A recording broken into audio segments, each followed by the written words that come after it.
The Z Fold 7 is going to come out on July the 9th, 10 o'clock in the morning Eastern Standard Time, and you can reserve your pre-order now. I've got an affiliate link in the description. You can get $50 of ecosystem credit that you can use towards other products or accessories, cases, things like that if you pre-order one. All you have to do is put in your first name, last name, email. You're good to go. Get you 50 bucks. Again, links in the description. But is it a return of the king after the Z Fold 6? I think it will be.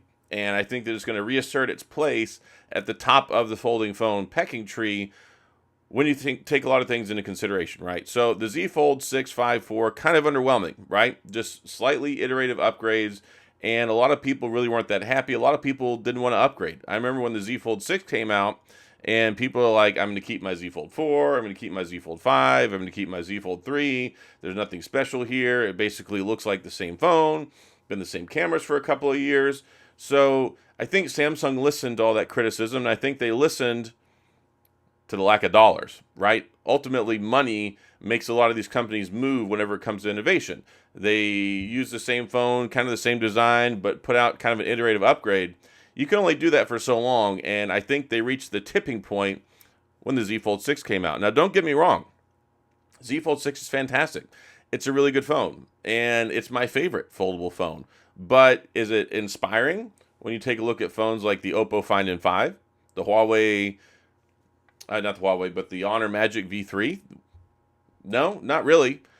A lot of those companies have pushed the envelope. They made their phones thinner. They've got the updated battery designs. They've got cool cameras. They've got a lot of great things going for them, where they've kind of taken away some of the edge that Samsung has in the foldable phone department, and a lot of people really consider those phones to be better. Now, I think you need to look at the totality of things, especially when it comes to support, how well it works here in the U.S., because there's a big gulf there. You're not getting 7 years of operating system updates and 7 years of security patches with the Oppo Find N5. You don't have the S Pen. You don't have as good a multitasking. You don't have a couple of the other things. You don't have DeX. So there's quite a few things that Samsung really maintains whenever it comes to being like the best of the best in that department, but they lag behind a little bit in the design and in some of the things they put in the phone. So what do we know? Well, thankfully we know quite a bit because we've seen leaks, we've seen renders, we've seen Samsung put out news releases. Samsung put out a bunch of different releases as far as their media room, and I think that it's important, and I think they've kind of been trying to build the hype a little bit, because when you take a look at it, they made an announcement the other day saying that the Z Fold 7 and the Z Flip 7, of course, are going to come with One UI 8. We don't have One UI 8 on any phone yet. We just got One UI 7 on the Z Fold 6 like a month ago.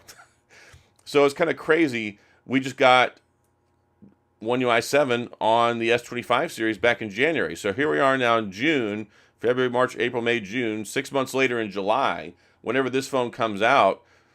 That's a pretty quick turnaround. I mean, we just got Android 16 a couple of weeks ago with the Pixel phones. So Samsung, they took longer with One UI 7. Why? Because they changed things up with the UI. They changed a lot of the stuff, the fundamental way that some of the things work. So that big redesign led them to having to push things back a little bit longer with their release.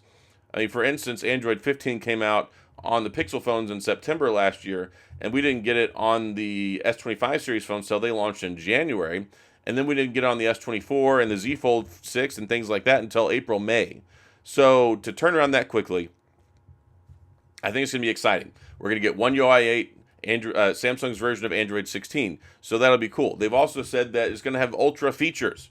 And the biggest ultra features are going to be the cameras. And we pretty much know that it's going to be the 200 megapixel camera. I'm hoping that they give us the upgraded ultra wide we got in the S25 Ultra. The cameras are solid in the S25 Ultra. I've been saying for the longest time, if we're paying $18.99, because they did raise the price $100 with the Z Fold 6, if we're paying $1,900, we should be getting the best of the best that Samsung has to offer. So if they throw the whole complement of ultra cameras in there, that's huge. Also, from some of the renders that I've seen, it looks like they might be doing away with the under-display camera, otherwise known as UDC.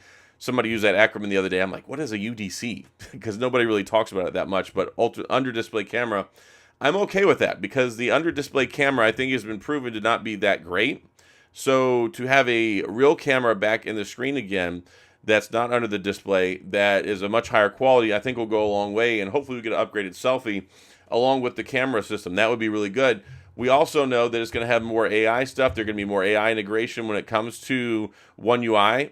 One UI already has the best multitasking that you can get in a phone, especially in a foldable phone. So I'm anxious to see what we get with them taking that to the next level, more AI integration, specifically AI camera stuff. They made a press announcement about that too. There's going to be a lot more AI stuff in the camera, which I'm okay with, because the more AI, the better, because you get the good lens, you get the good sensor, you get all that good stuff.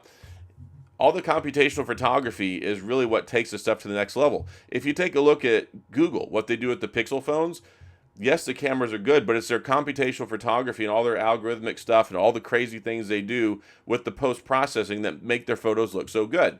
So if they've got an even better AI camera, combined with the Ultra Series cameras, combined with One UI 8, combined with new features, and I hope they put 16 gigs of RAM in it. Like, I feel like they need to. They got a lot of pushback with the 12 that's in the Z Fold 6. They got a lot of pushback with the 12 that's in the S25 Ultra. If you're going to call this an Ultra level foldable phone, it needs to have 16 gigabytes of RAM. Absolutely. And I'm just hoping beyond hope that they don't take out the S Pen. So the reason I'm talking about that is because word on the street is that it won't have the digitizer under the screen anymore, which is what allows you to use the S Pen, is what registers and picks up the feedback. But who knows? There may be an S Pen that has built-in features on the S Pen that transmit the data to where they can do that. Because here's why they need to take it out, or why they would have to. And we saw this with the Z Fold SE that came out in Korea and China at, I think, the end of last year. It came out later, didn't come out here, but they made it bigger, they made it thinner, and they did give it the 200 megapixel camera, but to my knowledge, they didn't upgrade the other cameras. They just put the 200 megapixel in there. Well, I'm hoping we get the full ultra set of cameras, but the reason they would have to take the digitizer out possibly is because they're making it thinner. Supposedly, it's going to be the thinnest and the largest folding phone that you can get, and that's going to be a big upgrade. It's going to be bigger, it's going to be thinner, it's going to have a larger screen on the front and on the inside. And one of the biggest criticisms that the Z Fold has had is that the front-facing screen is just too narrow. It's too small. I actually kind of like it because it's very easy to use one-handed, and then you just open it up whenever you want to use it. I've said this before. A lot of people don't realize this. When it comes to the Z Fold, the inside screen is considered the main screen. This is considered a secondary screen. So just like what you have with, like, let's say, the Motorola Razr Ultra here. The front screen is cool. It's great. You can use the apps on the front screen, but it's designed to where you can do stuff on the front, to where you're not limited, to where you have full functionality. But then if you want to do something, you open it up and you use the screen on the inside. And that's how the Z Fold operates. The interior screen is the primary screen. So it makes sense that the front screen would not be as amazing, because you want people to actually take advantage of and use the interior screen. And we ran into this problem where they made the front screen too big with the Google Pixel. The Pixel Fold. The original Pixel Fold, the front screen was so amazing. Like, it was so good. The dimensions were perfect, the size was perfect, and everything was great. And then I found myself never opening the phone. With the Z Fold, I open it a lot, and that's by design. So they're answering and responding to a lot of needs that people out in the community want, and they're giving us a bigger front screen that's more like a full screen on a phone experience, and then an even bigger interior screen, but thinner than ever. And I know there's concerns. People believe it's going to have a 4,400 milliamp battery. If it does, I don't have really any heartburn about that, because this one already lasted me all day. I've already seen what I can do with the S25 Edge, 3,900 milliamp battery. It's lasting me about 5-6 hours screen on time. So if they give us a 4,400, that extra 500 milliamps will go probably about an extra hour and a half to 2 hours. So if we can get 6-7 hours screen on time, that's fine, albeit it should be better. But there are trade-offs you have to do with making a phone that thin, right? We're talking about potentially, from what I was reading on the dimensions, the Z Fold 6, when you compare it with the Z Fold 7, I think it's going to be like 2 or 3 millimeters thinner. I think it's going to even be even thinner than the S25 Edge. It's going to be, I think, like just under 4 millimeters, which is insane. So there are trade-offs, right? It's very hard to put a larger battery in a body that size. Now, I know the arguments are going to be coming from left field right now, talking about that silicone battery technology. Yes, they could use that. I don't think they're going to use it, though, because I don't think that they're in a position yet where they think that it's been tested enough or it's been safe enough or that it has enough hours on it to where people have been able to say, this is good, this will last for the long haul, and this won't compromise the phone. Here's the thing. With Samsung, they offer 7 years of support. That means they expect that battery and the technology to last 7 years, not to start bloating and mess up after 2 years, not to have serious degradation after 2 years, not to have question marks after 2 years. And I think they'll probably still stick with it. But here's the thing. They did some serious optimization and some different crazy work with the S25 Edge battery. It lasts significantly longer than you would think that it would. So if they apply that same technology to a 4400 milliamp battery, I think we'll be able to get 7 hours of screen on time, which I think is perfectly fine. Now, I would like to see them upgrade the charging speed. If we could go to 45 watt charging, I think that that would be really good, and that would be really on par with what you get with the S25 Ultra. So we'll see. There's going to be battery critics. I had somebody in the comments who multiple times is like, oh my gosh, you're going to have this thing tethered to the phone charger all the time. You're never going to be able to go anywhere with it, which is like way, way out there in left field.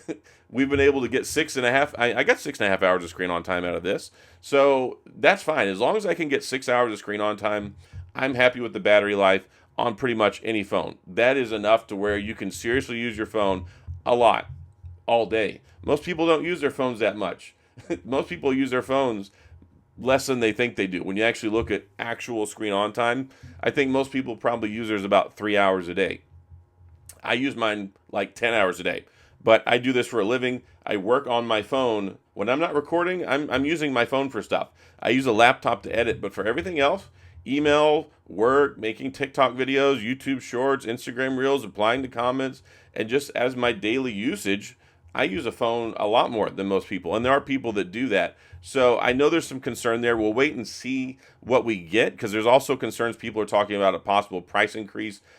I don't think there will be. I hope there won't be, but we'll have to see what happens when the phone launches. But again, make sure you reserve it. Even if you don't end up buying it, here's the thing. You want to get that free $50 credit. All you have to do is, I've got the affiliate link in the description, first name, last name, email address. That is it. They don't send you a bunch of emails. You don't have to put in your firstborn son's social security number, the street you grew up on, none of that crazy stuff. You don't have to do any of that. No blood offering sacrifices. It's very simple. And you get 50 free bucks towards stuff. If you don't end up buying it, then who cares? It's no big deal, right?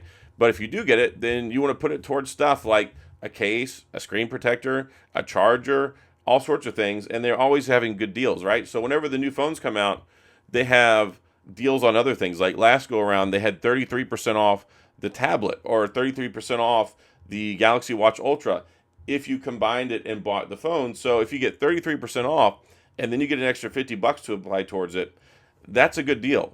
So you could find yourself in a position where you're like, okay, I'm going to wait and see. We'll see what happens as we get closer, but I do want to go ahead and get that free 50 bucks. So that's why I always encourage people to do it. Whether you use it or not is immaterial, but you want to have the option. And if you decide you want to pre-order one, free $50. So that's all I've got. I do think that it will be a return to form. I think that a lot of people really have seen the image and the thought process around the Z Fold phones. I really feel like it's diminished some over the last few years as other options have become available. Pixel 9 Pro Fold, the Xiaomi folding phone. You've got also the Huawei folding phones. You got the Honor folding phones. We had the OnePlus Open, the Oppo. There's so many different ones out there now. It's not like whenever the Z Fold 2, 3, 4, and 5 came out and there were no other options, especially here in the US. There are options now, and I think between the amount of options putting pressure on Samsung and also responding to criticism and what people want from the Samsung community, I think it's going to be a return of the king of foldable phones. But we'll wait and see. Again, it's going to be on July the 9th, 10 o'clock in the morning Eastern time, and, well, I'll be there to cover it. So that's all I've got. If you have any questions, comments, gripes, concerns, complaints, all that stuff, please, of course, go to the comment section. I'll do my best to get back with you. If you enjoyed the video, please hit the like and the subscribe button and the little notification bell if you want updates when new videos come out. But stay tuned. I will be covering the Z Fold 7 extensively. I'll be covering the Z Flip extensively. I'll be covering a lot of the new Samsung products that are coming out, and I'll also be there for day one coverage. So stay tuned, because I'll be covering a lot and have access to a lot of stuff for you guys and gals. So that's all I got. As always, thanks for being here. I appreciate you watching, and I'll see you guys next time.